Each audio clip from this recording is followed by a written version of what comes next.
Kalani, when went into the decision with naming Taysom the starter? Because he won the spot. That's pretty much how it was. I mean, going through the film, and I mean, Tanner did great too. It was really good competition, but you know, we felt like it was the right timing, and we talked about it over the weekend. They knew going into the weekend, so you know, just I think the timing and letting you guys know about it. We would have done it yesterday, but we had no media, but really no secret anymore. But we just really excited to get going, and Tanner will play, and so you know, he's not redshirting or anything like that. We'll just go with that and see how it goes this season.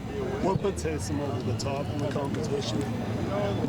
I don't know exactly if I can say it like one sentence, but there's a lot of different things that factor into it. You know, production on the field is what wins, and we talked about how it would be settled on the field, so I'll just leave it at that. That the best guy won, and the great player was second place. So it's a great spot to be in, where we know we have two great ones competing for it, and we just felt like Taysom was the guy that earned the spot. Easy or hard decision, Kalani?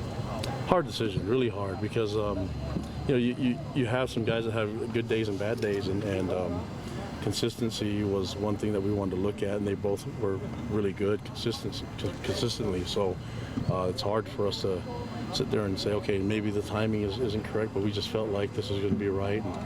And going into it, you know, I think Tanner's way better now than he even was a year ago, just for that experience of being on the field. But there's some things that Tanner brings to the table that Taysom can't, and there's things that Taysom does that Tanner can. We just feel like that for the team and where we sit right now, this is the right move for us.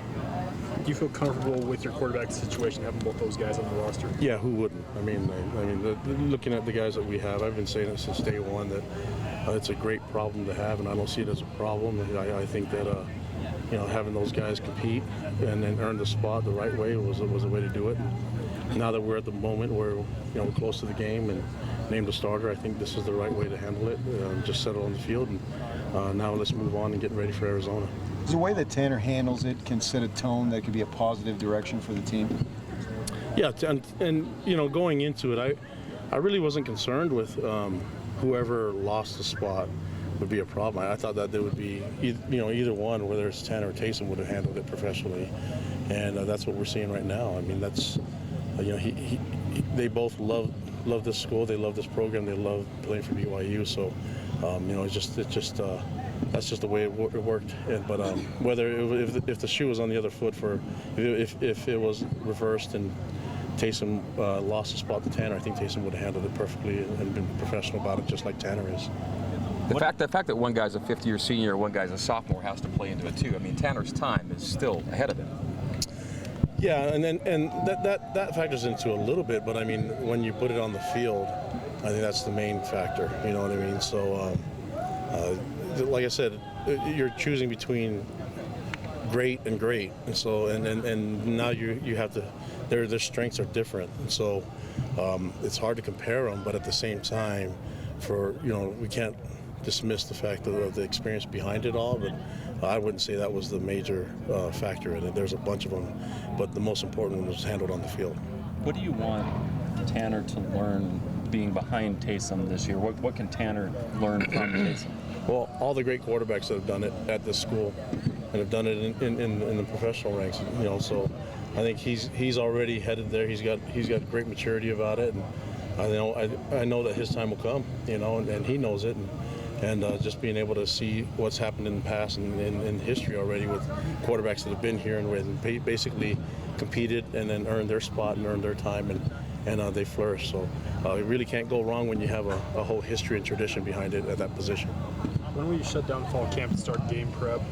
We've already done that a little bit. You know, we started prepping for Arizona, and we're still conditioning a little bit and doing a few of the things that we're ironing out, but I'm going through the game mechanics. We're going to have a scrimmage on Thursday and kind of work through the headsets and go through a full type of game.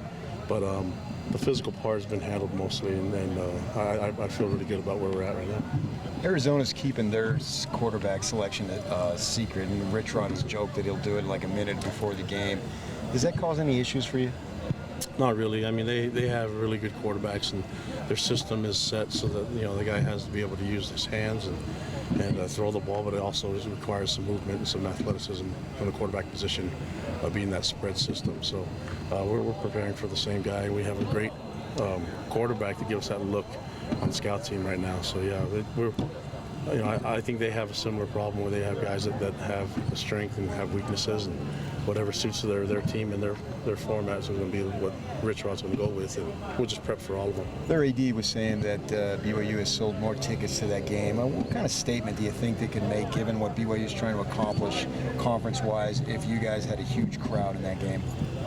Well, I think we're going to have, I mean, you know, Arizona, we have a lot of fans there, and it's close, and so a lot of people will travel and make the game. But, you know, being able to do these firesides and fan fests and seeing the support that we have all throughout the nation has been really impressive for me to see. And we'll have support, we'll have fans at every place that we play that plays college football. And so looking forward to seeing our fans at the Arizona game, and hopefully we'll give them a good show.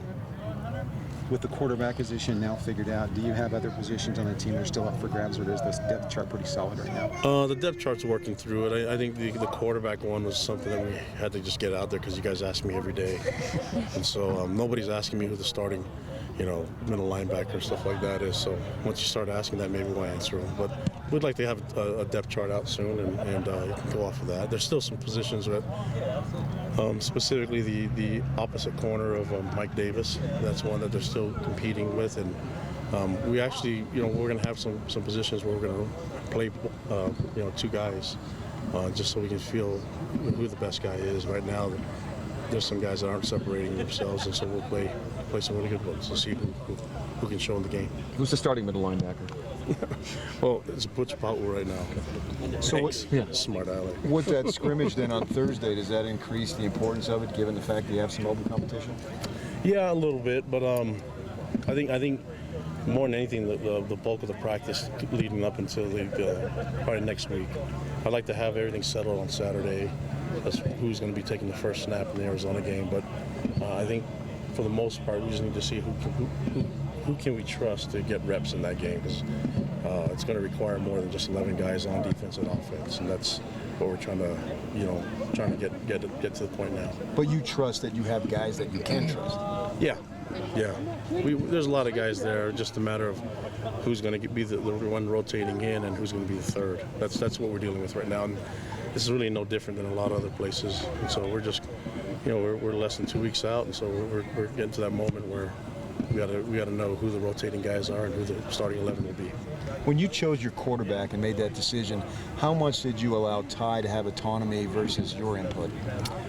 Well, Ty is the offense coordinator, and he's a quarterback's coach, and so he will have first say in everything that we do with our quarterback position, and then I'll give my opinions. But on this one, we were really on the same page. You know, that there really hasn't been much that he and I have really, I guess, seen. We've been on the same page with pretty much everything, and there's a few things that we you know, that we'll discuss and argue about, but that's just a given when you're dealing with putting together a football team. But in that one, there was no difference in opinion.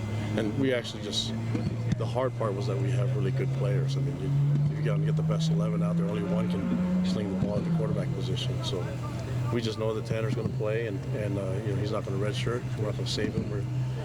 He's going to be a backup quarterback, and Taysom will be the starter.